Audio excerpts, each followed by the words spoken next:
So yesterday we were reading from the 16th chapter, and we had covered the first three slokas of Srimad Bhagavad Gita, 16th chapter. In the Padma Purana, there is a beautiful story about the glory of Srimad Bhagavad Gita's 16th chapter. I forgot to mention. It's a nice story, a small story. It's there in Padma Purana. Lord Shiva tells to his wife. There is Gita Mahatmya. There is two types of Gita Mahatmya. One is Gita Mahatmya written by Shankaracharya. The 7 slokas glorify Srimad Bhagavad Gita, starting with Gita, Gita Shastram Idam Punyam Eva Patet Vaitah Praman, like that. So that is about Srimad Bhagavad Gita Mahatmya by Shankaracharya.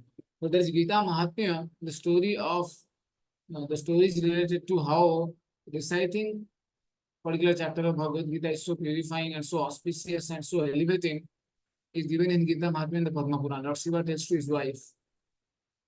So my sound is clear enough? Yes, Guruji. Yes, Guruji. Hare Krishna. Hare Krishna, yes, Guruji.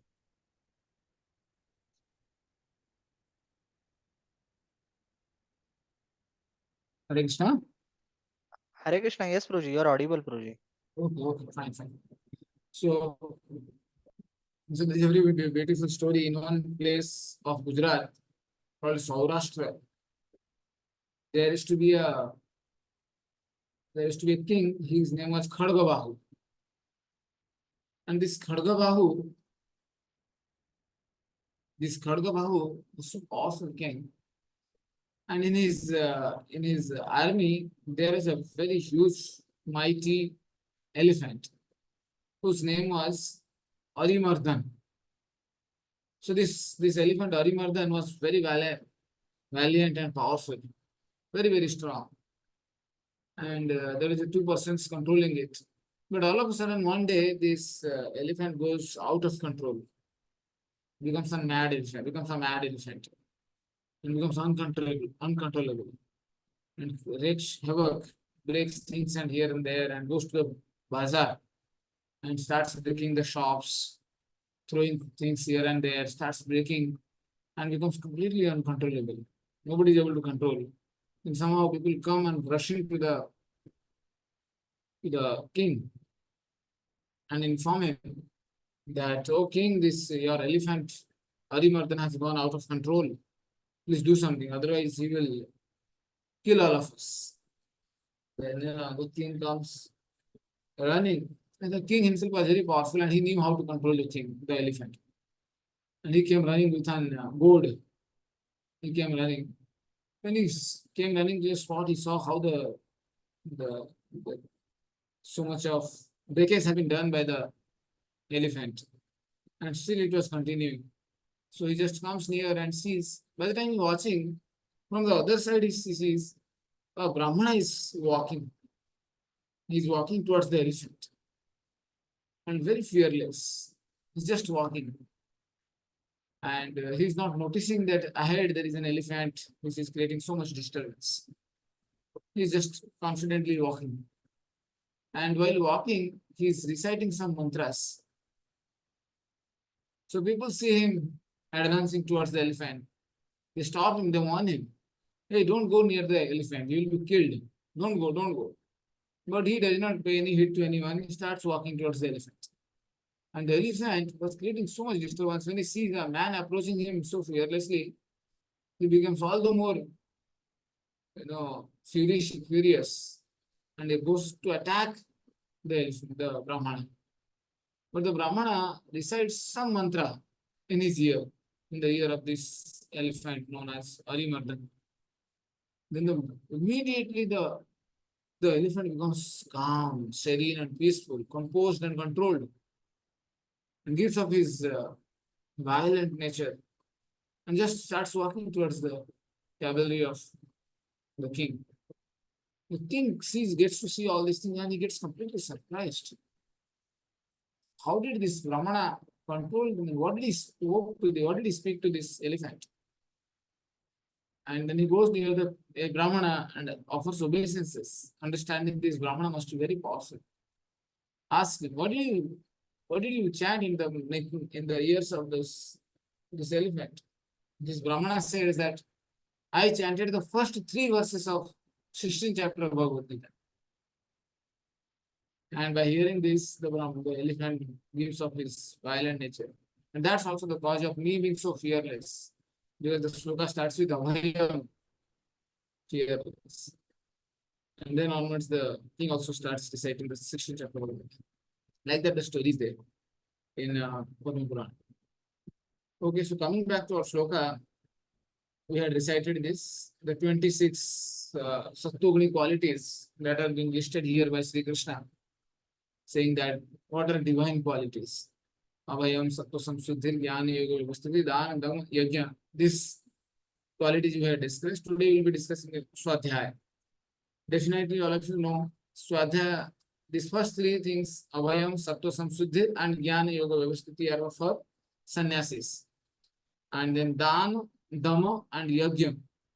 Charity, self-control, and sacrifice are for grihasthas. And next is Swadhyaya. Swadhyaya is for brahmacharis.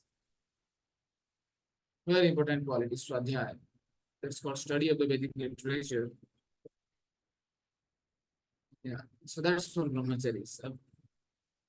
In fact, the word Chanda means brahmachari, and Chanda means also study of the Vedic literature. So nobody can become a brahmachari unless and until he studies. Brahmachari life should be dedicated for studying the Vedic literature under the guidance of a spiritual master. Like that, if you go to any monastery also, the brahmacharis are busy in studying the Vedic literature under the guidance of their guru. That's how the duty of the Prabhupada did mentions about this. He says that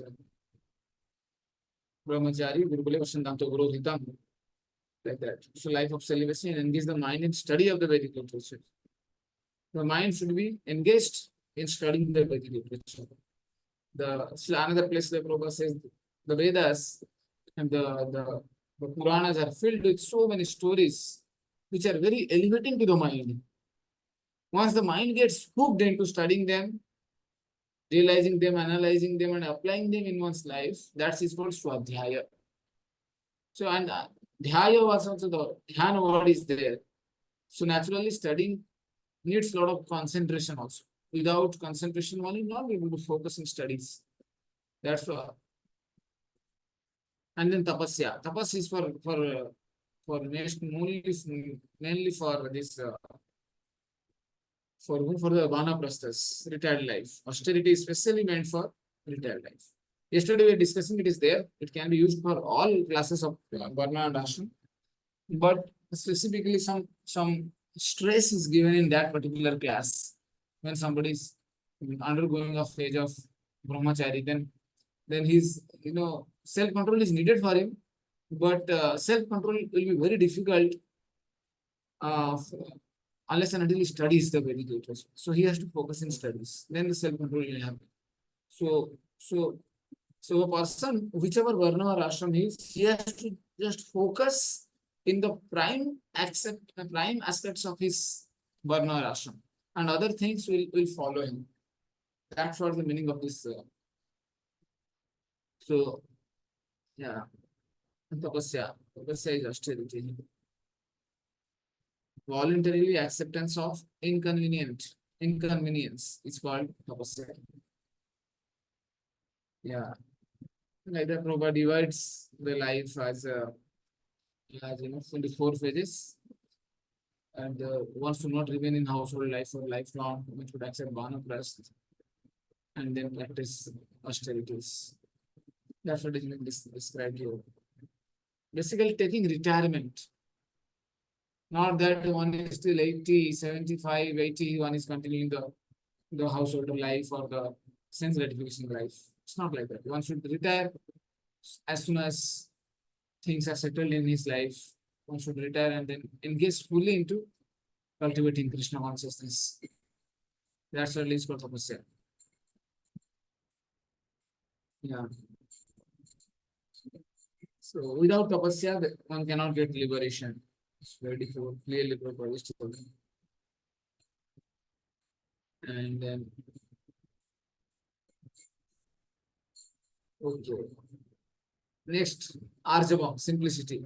Prabhupada is telling the Brahminical, yeah, somebody can read as far as the Brahminical quality of simplicity. Abhishek Prabhu, can you read? Okay. As far as the Brahminical quality of simplicity is concerned, not only should a particular order of life follow this principle, but every member, be he in the Brahmachari ashram, Grihastha ashram, Vanaprastha ashram, or Sannyasa ashram, one should be very simple and straightforward. So Prabhupada here is recommending this for simplicity for all classes of men. Simple living and high thinking. One's living standards has to be simple. It, all this four activity, eating, mating, sleeping, defending, has to be simple, not extravagant. Adding extra comfort to these four activities, eating, mating, sleeping, and defending, is called extravagant. But if one reduces once this eating, mating, sleeping, defending, then that is called simplicity. So that's called simple living. You find that like Chanakya Pandit, although he was the minister to Chandragupta Maurya, he himself would remain in a cottage just outside the, the state and living in a very simple life. So that's also an opulence. Renunciation is an opulence. Like that, yeah. Then Prabhupada talks about ahimsa. Prabhupada gives a very uh, amazing definition of ahimsa. Yeah, somebody can read. Abhishek Prabhu, you can continue for this whole section. Yes, Darshan. Ahimsa means not arrest, not arresting the progressive life of any living entity. One should not Prabhupada think says that since ahimsa means not arresting the progressive life of any living entity. A living entity he is destined to live in a particular type of body for a fixed amount of year. And if we kill it for the satisfaction of our palate, then the remaining number of years, again he has to wait to complete that many number of duration of life in that particular type of body. So that's called ahimsa. That's called ahimsa. And ahimsa means allowing others progress in life. Another place Prabhupada says ahimsa means spreading Krishna consciousness is ahimsa. Ahimsa means he says that having spiritual knowledge but not distributing it. Like that elsewhere he gives definition. Okay.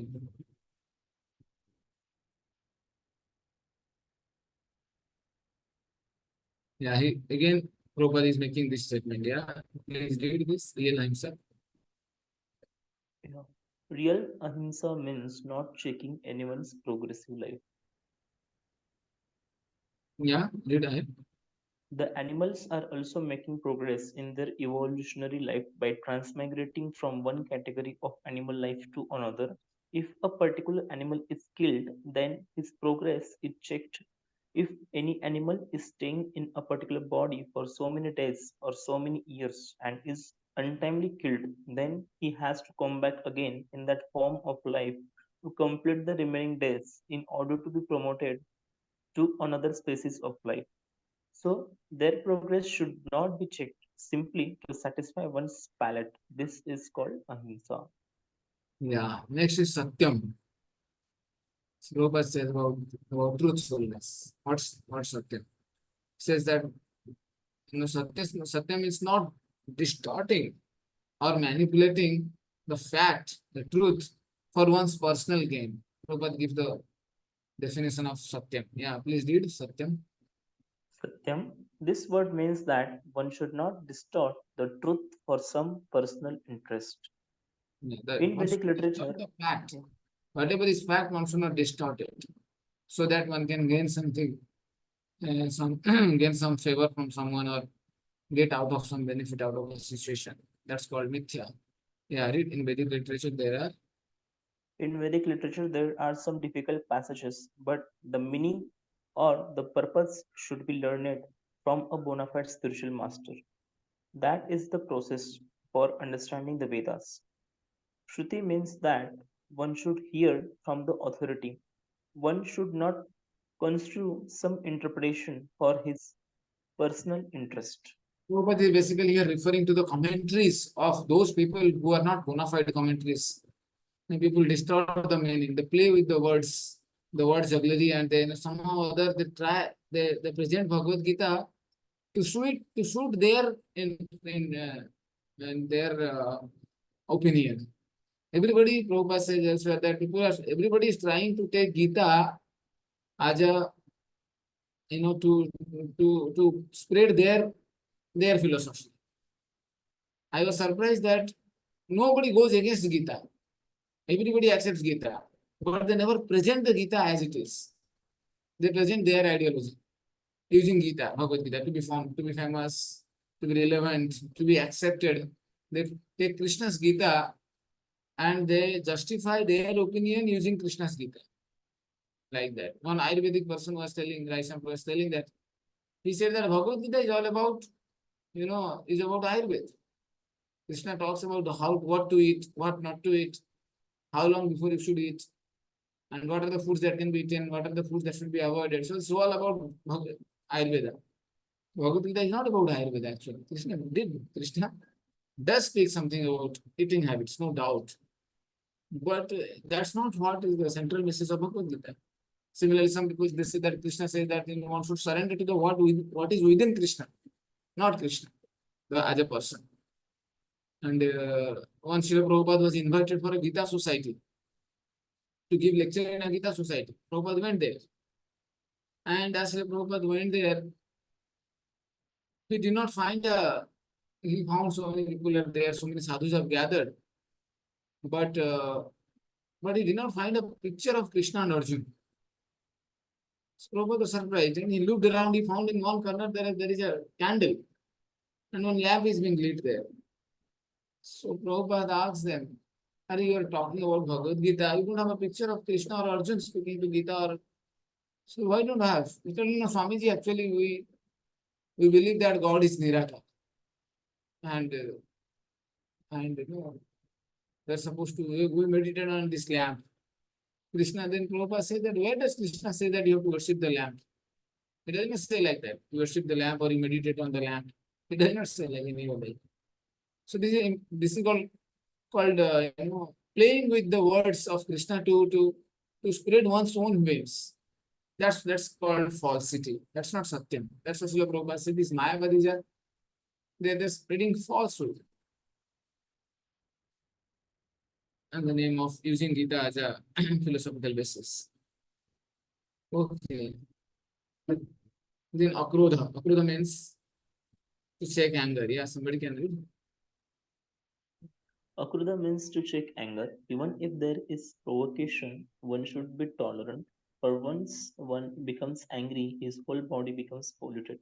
Anger is a product of the mode of passion and lust. So, one who is transcendently situated should check himself from anger. So you will find that these two things are major stumbling block in the path of a transcendentalist.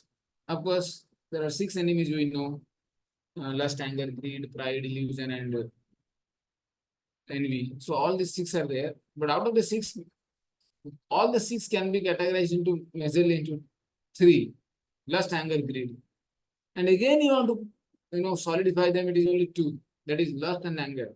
And again, you want to solidify them. It is only lust. That's why it is said that Krishna says it is lust only, Arjuna. He says. And then another place Krishna says, Kama esa krodha esa. Lust and anger. Another place Krishna says there is 3 ways to hell: lust, anger, greed. So these 6 can be divided into 3. 3 can be converged into 3. 3 can be converged into 2. 2 can be converged into 1. So these 2 things you'll find is greatest enemy of a practitioner of spiritual life: lust and anger. So many times, this Indra used to provoke the saintly persons into angryhood so that their tapoval can be broken and they can be deterred, can be distracted from practicing spiritual life. You read that, like Gautama Muni. Indra came and molested the wife of Gautama Muni, Ahilya, and he became angry. And by angry, he became an angry. When he became angry, he lost his tapoval. Similarly, Vishwamitra, one time he fell prey to lust, another time he fell prey to anger. So these two things are like our checking factor. You have to how much we have controlled these two during the sojourn of our spiritual practice. And the more we deal with them very carefully, reduce them as we are living with the devotees, as we are dealing with the senses of this world, then we can understand that much steadily we are making progress in spiritual life.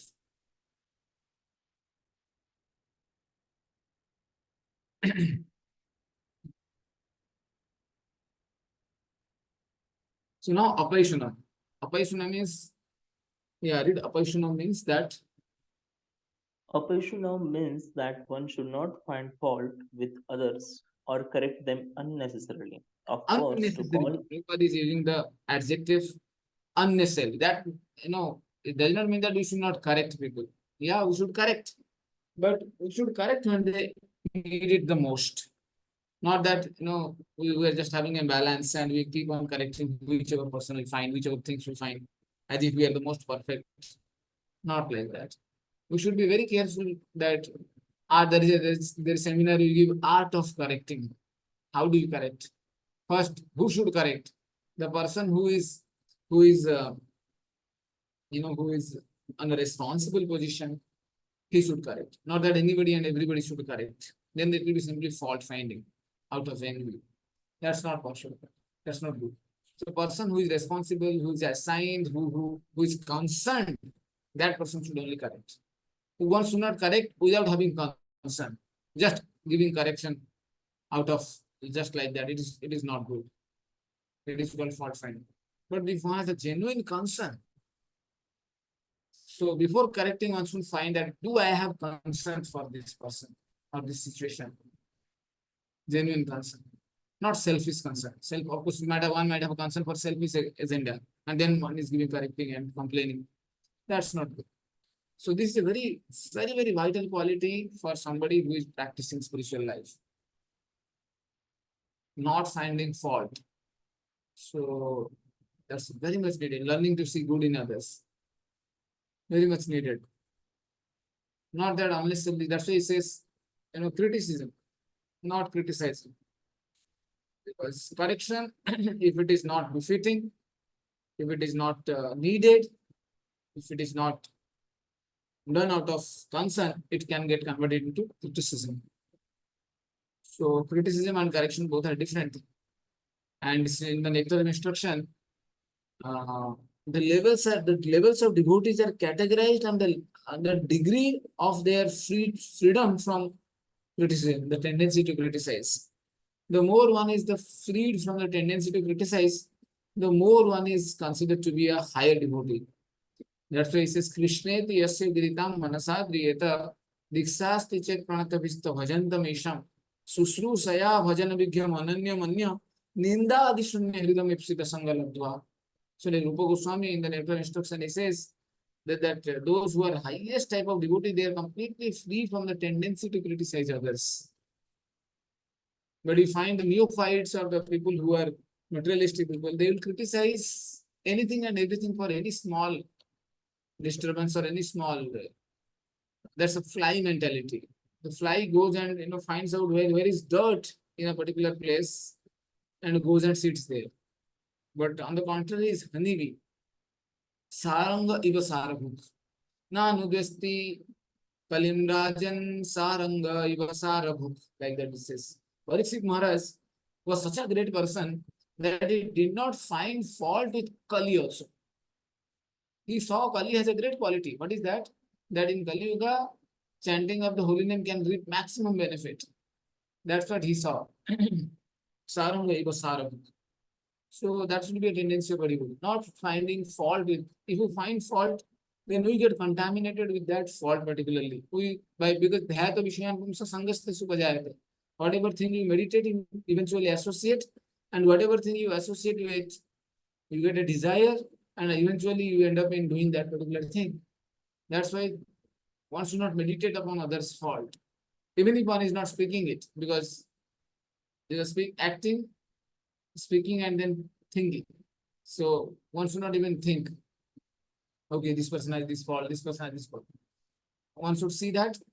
Uh, one should see that what good qualities one has. So in the fourth canto of Srimad Bhagavatam, there is a this description of Sati and the discussion between Sati and Daksha. All of you know the story in the first canto, in the fourth canto of initial chapters. Daksha and Lord Shiva, they have a turmoil kind of thing. Daksha was very envious of Lord Shiva, and when he was doing a yajna, there when he enters, all the demigods they stand up to give respect to Daksha, but Lord Shiva and Lord Brahma they did not stand up.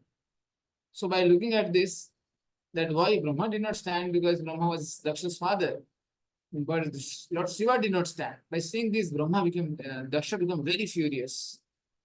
He was like started shouting, yelling at there in that meeting itself, by saying that this Lord Shiva, he is Markatalochan. His eyes are like monkey's eyes, like that he said, Markatalochan, Lord Shiva. And he does not know the codes of civilized behavior. And I'm his father-in-law, and I'm coming, he's not standing. What kind of behavior is this? Like that he starts scolding him, and then a lot of back and forth, a lot of quarrel between Lord Shiva's associate and Daksha's associates. And Daksha goes away. Lord Shiva goes away. Again, he conducts another sacrifice. So he again conducts the sacrifice. He invites everyone except Lord Shiva. But Lord Shiva's wife, Sati, she sees that so many people are going for my father's sacrifice, but my husband is not going. Then he says that, why you are not going? He says that, you should not go to a place where you are not being invited. Then Sati says, no. One can go to the house of Guru, friends, relatives, and parents' house without being invitation. And she pushes that I want to go. He says, yeah, but your father is not in good terms with me. Don't go. Then she does. But Sati was very insistent, and she goes. When she goes there, he finds that there is no sacrifice place assigned to Lord Shiva. There is no homage, oblation for Lord Shiva. Then Sati becomes very angry and starts telling that, you Daksha, you are a fool. You have found fault with Lord Shiva, who has no fault. And then there he says that very beautiful statement. He says 4 type of people who find, who are sadhus, and 4 type of people who are asadhus. He says sadhus are those people who find, who see good and who see fault both, but they stick to the good, and they neglect the bad portion of a person, or the mistakes or the fault. They yeah, this fault is there, but eventually it will change. That's the nature of a sadhu. And then sadhutar are those people, although a person has good quality, bad quality, but they see only the good quality. That is the sadhutar. And then sadhutam. Sadhutam are those person who even if there is very little, there is so much bad quality and a little good quality, they take that little good quality and magnify it. That is sadhutam. And then ati sadhutam. Ati sadhutam are, even if there is no apparent good quality, they are able to see good. That is ati sadhutam. So, and then similarly, there is asadhu. So can somebody say what will be asadhu, asadhutar, asadhutam, and ati asadhutam? What I explained about sadhu, sadhutar, sadhutam, ati sadhutam. Similarly, what will be asadhu, asadhutar, ati asadhutam, sadhutam, and ati asadhutam. Yeah, please. Okay, what I told about sadhu.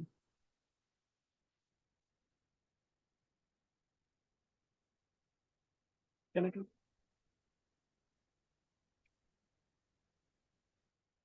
Yeah, Deepak, Prabhu, please tell.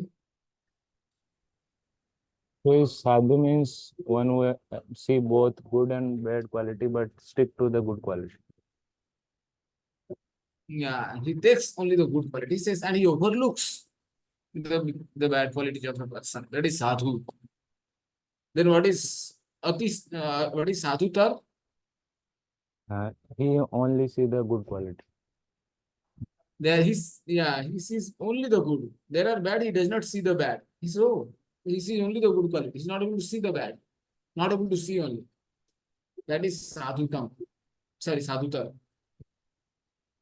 And what is sadhutam? Uh, if a person has only little good quality, he able to magnify that. Yeah, he is taking it and he's magnifying it. That is sadhutam. And what is ati sadhutam? A person has no good quality, still like he able to see good Yeah, quality. still he's able to see good quality. Example, Vishwanath Chakravarti Thakur gives, into the house of Ati Sadhutam, a thief enters and he loots and he goes away. And the Ati Sadhutam owner feels that, see, such a good thief he was. He came, but he did not kill me. He only stole my things. Like that. So, what good qualities this thief had? No good quality, but still he is able to see something good. That is Ati Sadhutam. So, can you give some example of sadhu?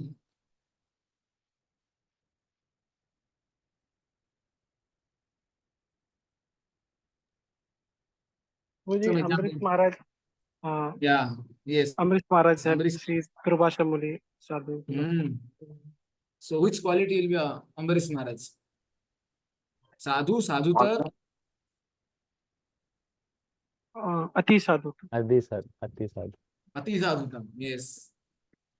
Ati sadhutam. Of course, it was not that Durvasa Muni did not have any good quality. He was a Brahman and definitely he had some good qualities, no doubt.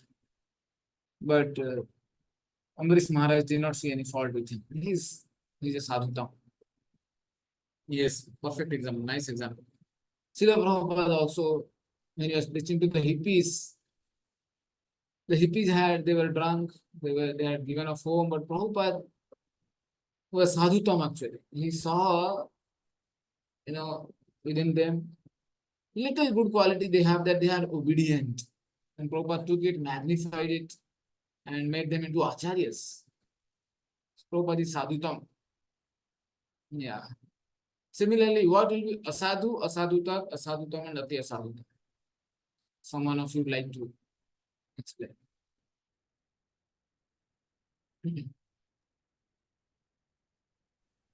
Can I explain? Yeah, yes. They like this. A sadhu means who see bad qualities only.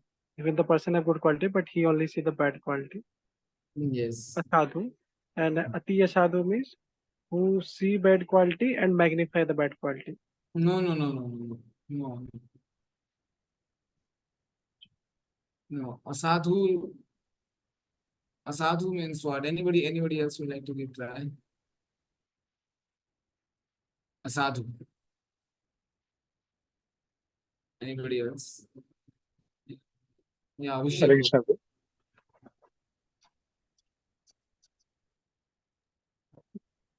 Will say. So, is it that like he will see both good and bad, but he will focus on bad? Yeah, he will see both good and bad, but he will focus in bad. Like, for example, a boy is coming to our voice and he has some bad qualities, bad habits, but he's coming to the kirtan, he's dancing, he's clapping. Then one boy will say, अरे क्या ये कीर्तन कर रहा है, कीर्तन में आके ताली मार रहा है, लेकिन वॉइस में वापस हॉस्टल में जाके फिर से कचरा करेगा ये. So he's seeing good, seeing bad, but he's sticking to the bad. That's called asadhu, sticking to the bad. Yeah. Then next.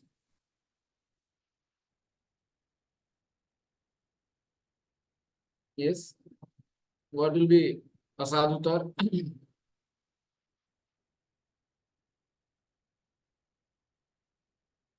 Yes, darshan Prabhu. तो जी असाधू तर is one who is seeing person who is having majority, he is having good quality and very small bad quality, then he will magnify that small bad No, quality. no. That's not a sadhu though. Sadhu, that's not a sadhu. Yeah. Yes. Anybody else? Yeah, Abhishek, bolo. He will see only bad quality. Yeah, there is good quality to a person, there is bad quality to a person, but he will see only the good. He will not be able to see any. You may say, अरे ये भी तो है, बोले नहीं नहीं वो क्या है, ये कुछ नहीं है, इसके मैंने एक क्वालिटी देखा बस, वो देख ही नहीं पाएगा, अच्छा गुण देख ही नहीं पाएगा, वो असाधुतर है। लेकिन जो असाधु है वो बोलेगा ठीक है, एक अच्छा गुण है लेकिन ऐसा प्रॉब्लम है, ठीक है, हम उनके घर पे गए थे, हमको ये देने खाने के लिए दिए, वो खाने के लिए दिए, लेकिन जो सैलड दिए वो खराब हो गया था। अच्छा वो खुद बोलेगा कि ये भी था ठीक है, गुलाब जामुन दिया था, ये दिया था, लेकिन वो चावल थोड़ा जल गया था। तो इस saying good but sticking to the bad, emphasizing the bad, that's what is called असाधु। बट जो असाधु तर है वो बोलेगा अरे क्या दिए, कुछ खाने को दिए ही नहीं, जला हुआ चावल दे दिए, ये है वो है, वो वो गुण देख ही नहीं पाएगा, अच्छा गुण देख ही नहीं पाएगा, तो उसको कहते हैं असाधुतर। तो असाधुतम वो होता है तो देखिएगा, अरे बोलेगा अरे पता है क्या, जला हुआ चावल दे दिए था हमको खाने के लिए, वो तो हम मरने ही वाले थे, अरे पूरा पता नहीं जानबूझ के जला दिए होंगे।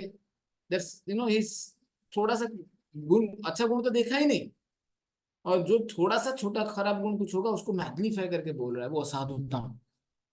और अति असाधुतम वो कुछ प्रॉब्लम भी नहीं होगा, वो बोलेगा अरे मुझे लग रहा है वो लोग जहर खाने में जहर मिलाने का प्लान कर रहे थे, लेकिन जहर मिला नहीं पाए, हम बच गए। ऐसा मतलब जो है नहीं उसको वो, दैट्स कॉल्ड असाधु, अति असाधुतम, like that. So that's about अपैशुनम, finding fault, very deadly quality. Yeah okay, finding fault. Oh, of course. Re means what? Modesty. Yeah. I heard yesterday explained all of you modesty. Modesty one's behavior. Yeah. And achapalam means determination. Yeah. Patience and vigor. And tejas is quality for kshatriyas. That's influence, impact. That's tejas. It's not only vigor. Yeah. Saucham. Prabhupada says a very good about Saucham. Yeah, please read. Shaucha means cleanliness, not only in mind and body, but in one's dealings also. It is especially meant for the mercantile people who should not deal in the black market. Nati manita, not expecting honor, applies to the Shudras, the worker class, which are This is considered not the according. workers. Prabhupada says cleanliness. When it comes to cleanliness, Prabhupada will tell about two things: internal and external cleanliness.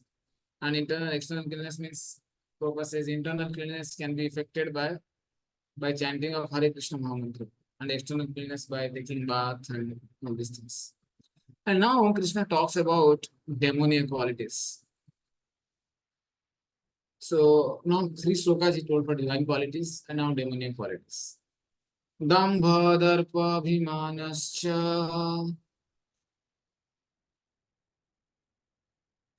Somebody can recite after me. Dambha darpa abhimanascha. Dambodharpabhimanascha Krodha paurishyameva cha. Krodha parushyameva cha Ajnanam chabhijatasya. Ajnanam chabhijatasya Partha sampadam asurim. Partha sampadamasurim. Now he's telling Dambha, Darpa, and Abhiman. This is one very striking quality of a demoniac person. Very, very striking. Dambha means pride, Sri Vishwanath Chakravarti Thakur explains the difference between Dambha and Darpa. Both are appearing pride only, but he says Dambha means one becomes proud for whatever thing he does not have.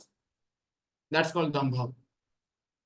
And Darpa means pride for things which one has. Both are condemned actually.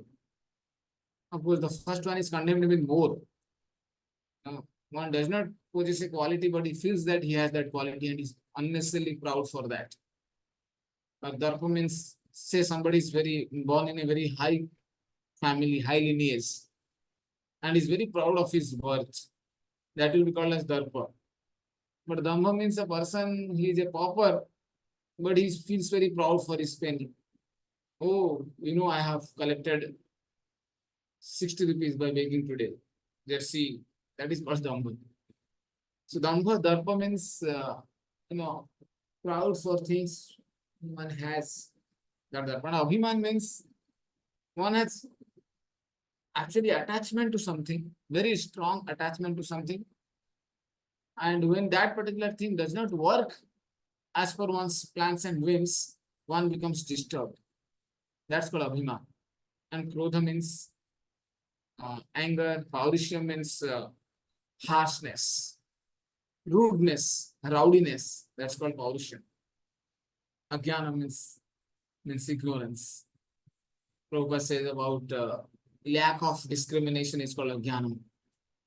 Like that, yeah. Please, somebody can read the translation. Aditya Prabhu.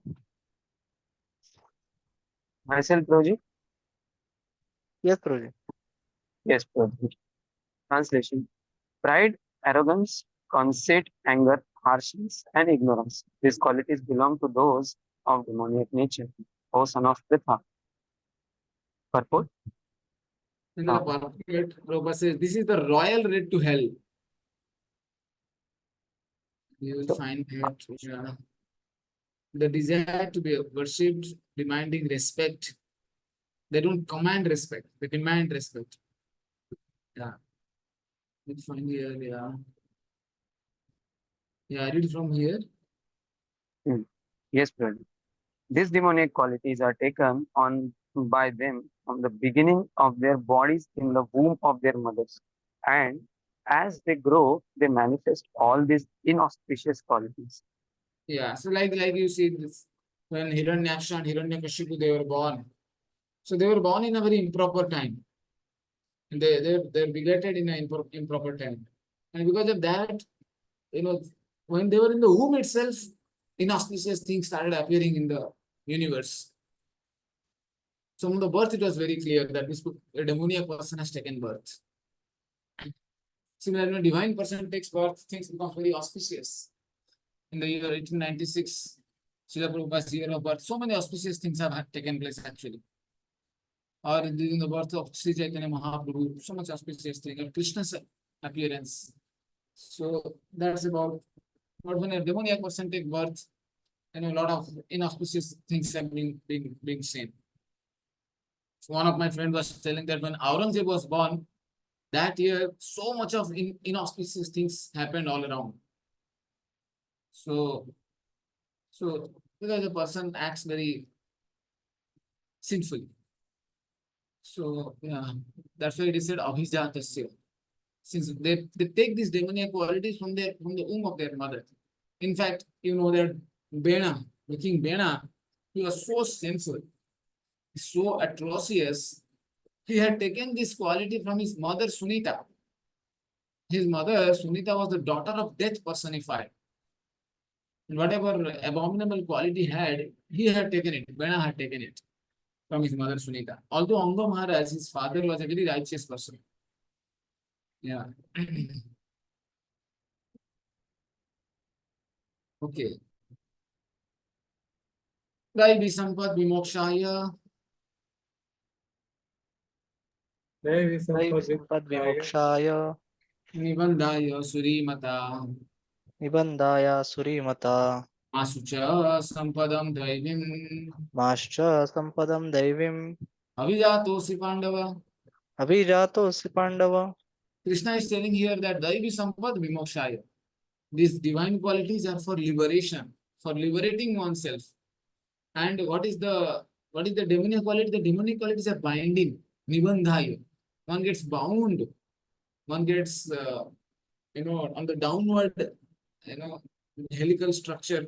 One is bound into the downward spiral because of this demonic qualities.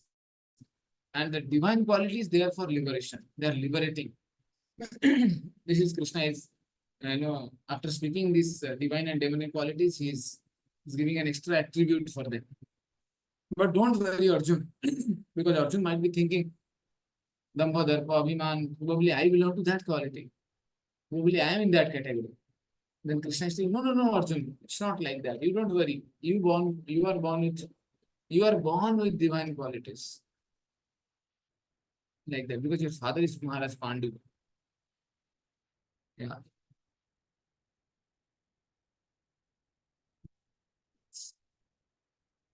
Now Krishna is telling in this world there are two types of living entities.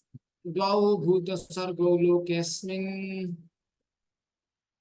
Vabhuta Sargo Lokesmin. daiva asura evacha Daiva Asura Evacha. daivo vistarasa prokta Daiva Vistarashaha Prokta. asuram partha me shrunu. Asuram Parthame Shrunu. Krishna is telling that there are two types of living entities in this world. One is called divine, another is demoniac. I have already explained the qualities of divine. Please now hear the qualities of demoniac people. So now he will be at a great length, almost 11 to 12 verses. He will be speaking about the nature of these demoniac people, their thought process, their plan, and the motivation to live in their life of demoniac people. All this he will be explaining. Yeah, somebody can read translation. Akshay Prabhu.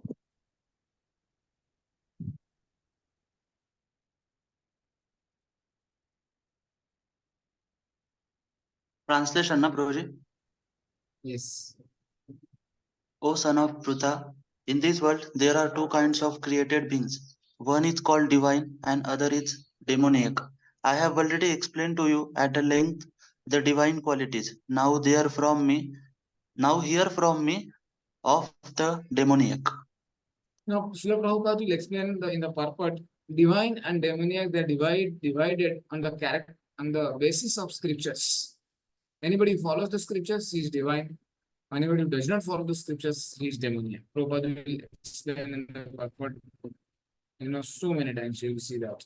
Yeah, somebody can read from here. Those who are born with divine qualities follow a regulated life. That is to say, they abide by the injunctions in the scriptures and by the authorities. One should perform duties in the light of authoritative scripture. This Yeah. mentality is called divine. Read next. One who does not follow the regulative principle as they are laid down in the scriptures and who acts according to his whims is called demoniac or asuric. There is no other criteria but obedience to the regulative principles of scriptures. It is mentioned in the Vedic literature that both the demigods and the demons are born of the Prajapati. The only difference is that one class obeys the Vedic injunction and the other does not. 3 times in the purport, Prabhupada is telling that following the obedience to the Vedic scripture is divine. Disobedience of the scriptures or the laws of God. Scriptures means nothing but laws of God. They are demoniac. Very simple. 3 times in the purport, Prabhupada is telling. Yeah. Now what is their thought process? What is their characteristics? The demoniac people, Krishna is explaining. Pravritim cha, nivritim cha, Pravrittim cha Nivrittim cha. janana vidurasura, Janana Vidurasuraha. na saucham na pichacharo, Asaucham napi chacharo. na satyam teshu vidyate. Na satyam teshu vidyate. So pravriti means what supposed to be done and everything means what is not supposed to be done. They don't know what to do and what not to do. They don't know who are the asuras. And no cleanliness. Saucha means no cleanliness. Very unclean. Unclean in terms of their day-to-day life. And achara means good behavior. All these things is not seen, and satyam also. They don't speak the truth. Yes, read the translation. Aman Kumar Prabhu. Yes, Bhaji. Those who are demoniac do not know what is to be done and what is not to be done. Neither cleanliness nor proper behavior nor truth is found in them. Yeah. Again, Prabhupada Or- is saying about the purport, 1 minute. Prabhupada is, the whole purport Prabhupada is tells about following the Vedic injunctions, you'll find. Yeah. Again and again, even read the first paragraph. Yeah. Yes, Bhaji. Purport. In every civilized human society, there is some set of scriptural rules and regulations which is followed from the beginning, especially among the Aryans. Those who adopt the Vedic civilization and who are known as the most advanced civilized peoples. Those who do not follow the scriptural injunctions are supposed to be demons. Therefore, it is stated here that the demons do not know the scriptural rules, nor do they have any inclination to follow them. You see one thing, scriptures are so clear, their words of God, and everyone must follow them. If one does not follow the scriptures, he is immediately considered to be outcast, and he is rejected from. So much so that even Lord Buddha, he condemned the Vedas. He did not accept the Vedas. He is not worshipped. Vedana maniya Buddha hailo nasti. Buddha, because he did not follow the Vedas, he became Nastik. And we don't worship him. We don't accept his sermons because he rejected the Vedas. Although the Vedas are coming from himself. But as a matter of time, the need of the time, need of the hour, he institutionalized this, concept of not accepting the Vedas. So he was not accepted for long. Yeah, for certain people, he rejected the Vedas. Okay. They have no. They have no Should I read, faith in- Prabhuji?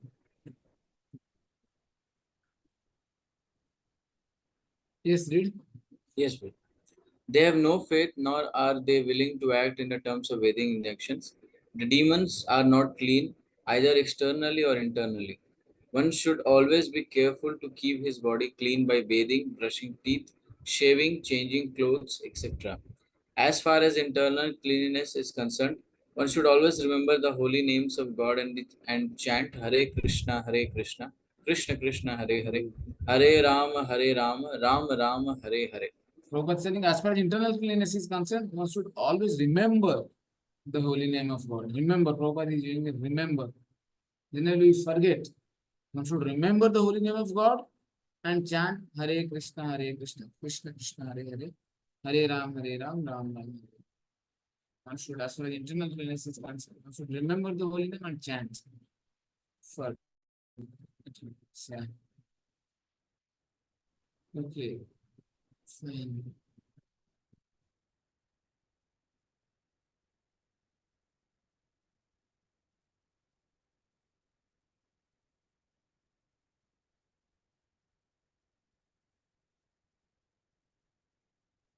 Next, what is the mentality of these demons? Asatyam apratishtam te Asatyam Asatyam apratishtam te apratishtam te jagadahuranishwaram jagad ahur anishwaram aparaspara sambhutam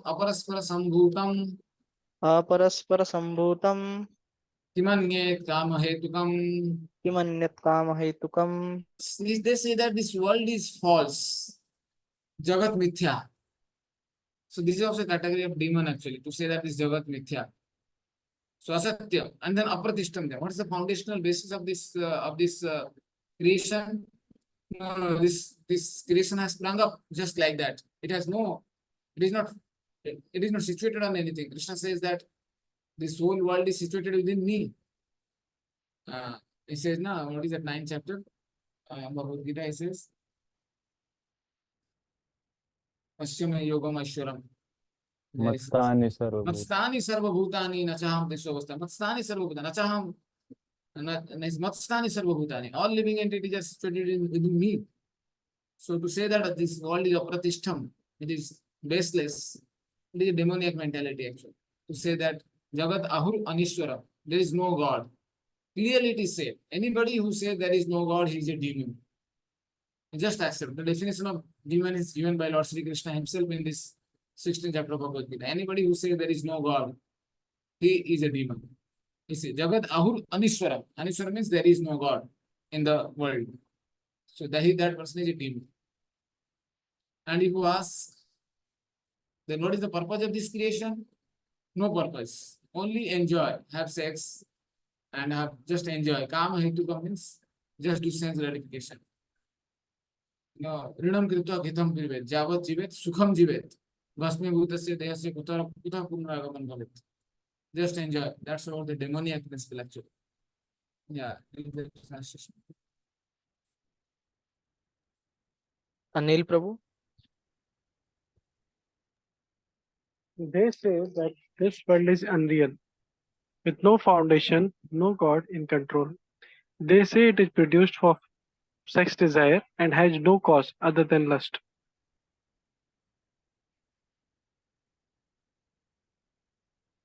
The demons, they see everything as on the basis of sex desire. Okay, for get married, why one get married? Actually, the Vedic codes and conduct says that one should get married to create a progeny. Putra arthe kriyate bharya. Or one should get married for practicing dharma. That's why the wife is called dharma patni. By which one performs the Vedic sacrifices. Because one cannot perform Vedic sacrifices unless one gets married. So that's the purpose. But the demons, they don't get married for the purpose of carrying out dharma. They get married for the purpose of enjoy. And that's why nowadays they see that if enjoyment can happen without marriage, better that is also accepted. That's called living relationship. So they see the purpose of coming together is sense gratification. And once our sense gratification is scattered or it is disturbed, then better we separate. The purpose of coming together is not sex desire. It is all for pleasing the Supreme Lord. One needs each other for carrying out one's religious principles. A man especially, he needs the help of a wife. That's why the gurus, they used to live with their wife. The wife used to do a lot of helping activities for the guru in the ashram. So but the demoniac principle is something else. Yeah. Okay.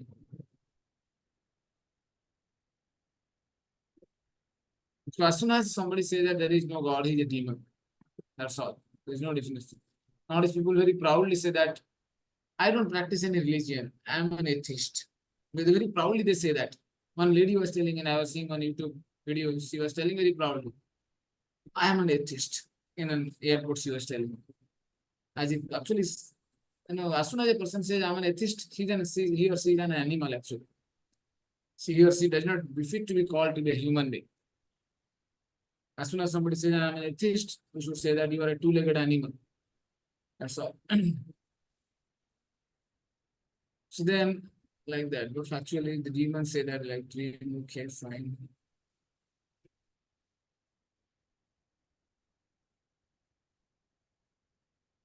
Like that, Prabhupada gives many atheistic propaganda which the demons have coined, and how they are misguiding the innocent public by the force of their political power or by force of their scientific advancement. They're teaching and they're cheating the innocent public by different ways. Prabhupada is taking that.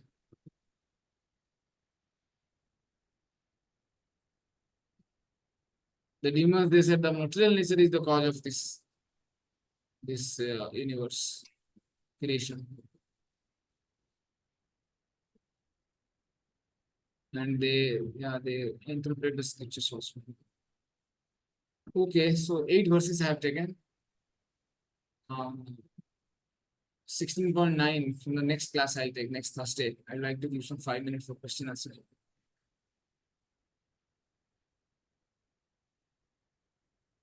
Hare Krishna. Yes, bro. Puji, Anil this side. Puji, sloka number 7, where the translation came that those who are demonic do not know what is to be done and what is not to be done. So this is considered as a demonic quality, right?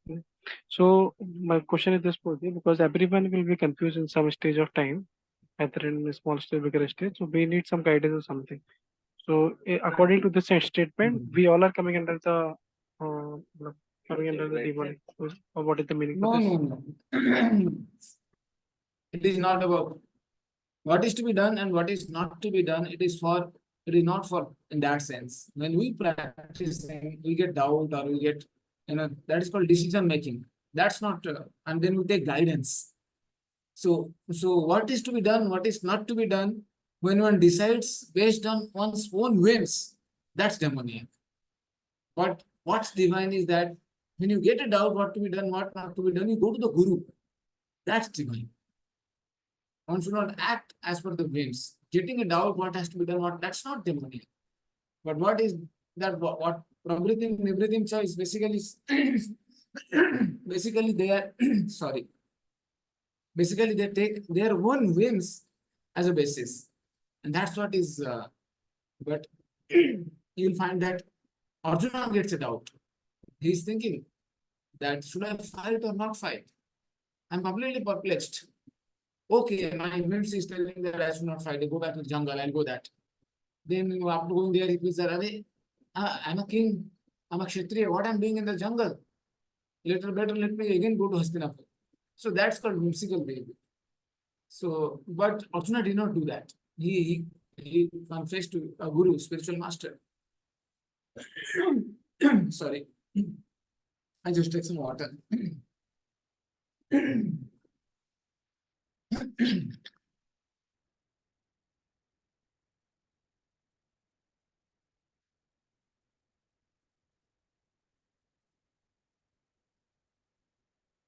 So everything is spoken for those things which one takes decision according to one's own whims, but does not seek guidance. Taking guidance is definitely divine. Thank you. Yes. Yes, Arjun Sathik was raised hand. Yes, Project, please tell. Really, in these first three verses and then again fourth and fifth, we see all places Krishna is repeating abhijatasya, abhijatasya, abhijatasya. So does that mean actually these Yeah, qualities are yes. born out of the last previous lives, no, his karmic reactions, how he has associated, or is there any chance? Because we also say Janmana Jayate Shudra Samskarat Bhavet Dvija. So how do we understand these both points here? Yes. So three slokas Krishna has emphasized on Abhijatasya. In fact, Srila Prabhupada also in the purport he explains that they take these qualities from the womb of their mother. Prabhupada also mentions in the so one's previous swabhava and the previous baggage of karmic reactions cannot be overlooked. It is there, and in fact, all of us also, although we have come to Krishna consciousness, we are practicing the previous samskars which we have been carrying, that affects our present practice of Krishna consciousness. Nevertheless, the Krishna consciousness is so powerful. If it is administered, then the previous it can karmana nirdhati kintucha bhakti bhajam. It can definitely happen, but it happens very gradually. That's why in the Nectar of Devotion, Srila Rupa Goswami says that aprarabdha phalam papam putam bijam phalonukam krameneva praliyate Vishnu Bhakti. Vishnu Bhakti gradually removes the sinful baggage of previous conditionings. It does very, of course, it can do it also. In one stroke method also it can happen, but in general, for most of our practitioners, the practice will be taking care of addressing these problems gradually, aprarabdha, and then like that it will be going. So that's why the abhijatasya is being very much stressed here.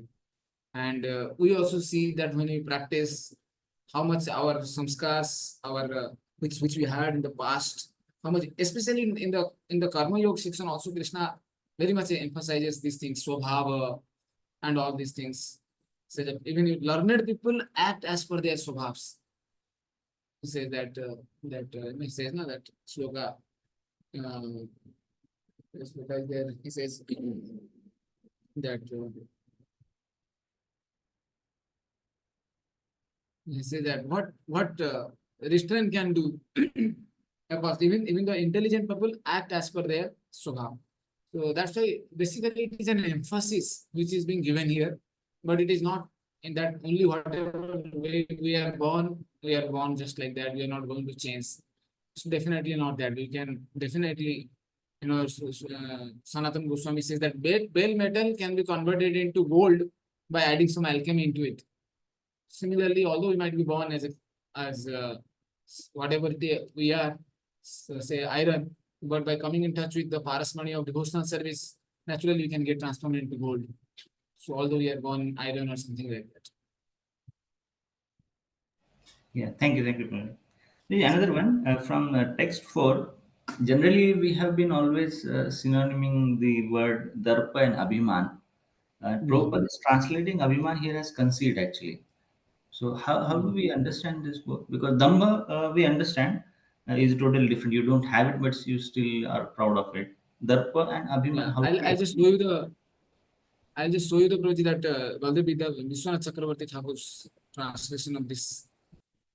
Prabhupada has taken this particular from, I think, Vishwanath Chakravarti Thakur only translation.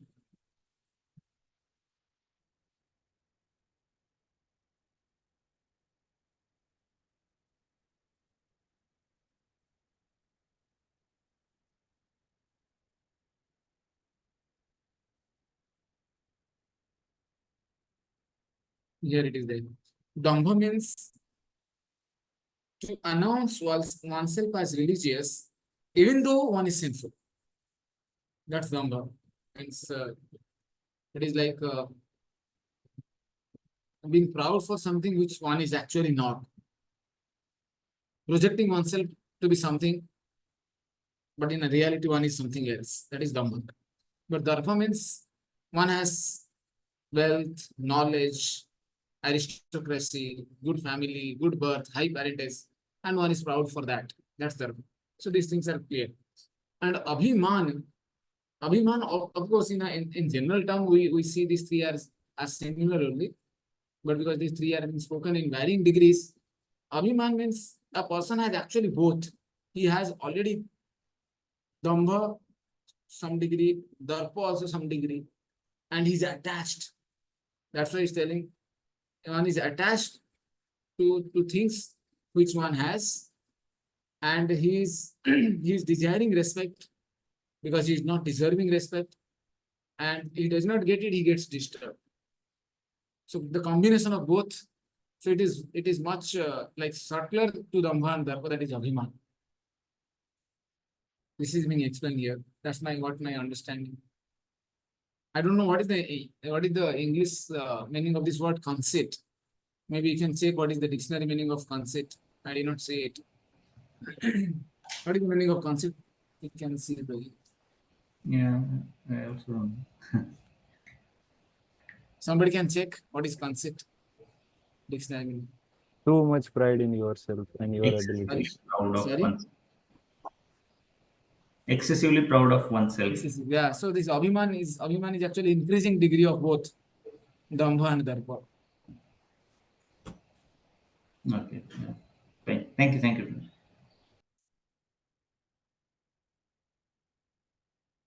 Okay, Prabhu, so we'll stop here. Shantanu Prabhu. Yes, Prabhuji. Thank you very much. Okay, Prabhuji. Hare Krishna. Hare Shri Krishna. Prabhupada Thank you. ki Jai. Thank you, Prabhuji. Hare Krishna. jai.